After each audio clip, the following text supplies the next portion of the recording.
आइए एक छोटी सी स्टोरी लेते हैं। कर्मवश जन्म और करुणावश अवतार।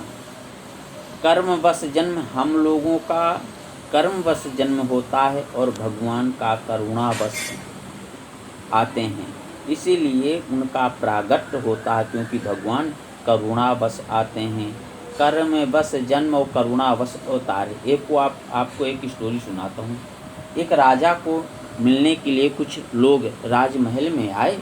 हम राजा जी से मिलना चाहते हैं, उनके दर्शन करना चाहते हैं। तो राजा के सैनिकों ने उन्हें कहा कि इस समय तो आप उनसे नहीं मिल सकते, क्योंकि राजा जी इस वक्त यहाँ उपस्थित नहीं हैं।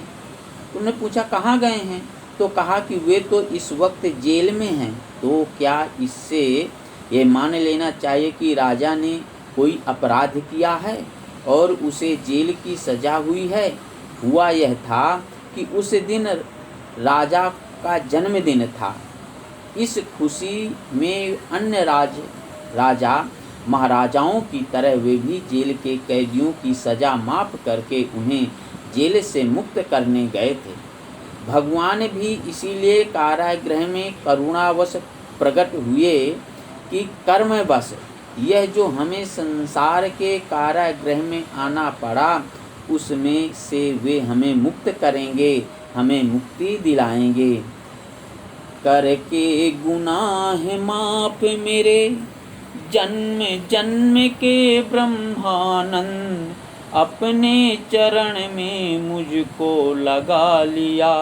किस देवता ने आज मेरा दिल चुरा लिया, दुनिया की खबर ना रही, तन को भुला दिया, तन को भुला दिया। राजा कारागृह में गए हैं तो करुणावश गए हैं। भगवान जन्म लेते हैं तो कर्मवश नहीं, करुणावश लेते हैं।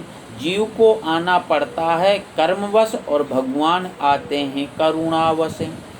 उससे यह भी समझो कि कारागृह में कैदी भी होते हैं और जेलर साहब भी होते हैं। लेकिन जेलर साहब क्या करते हैं?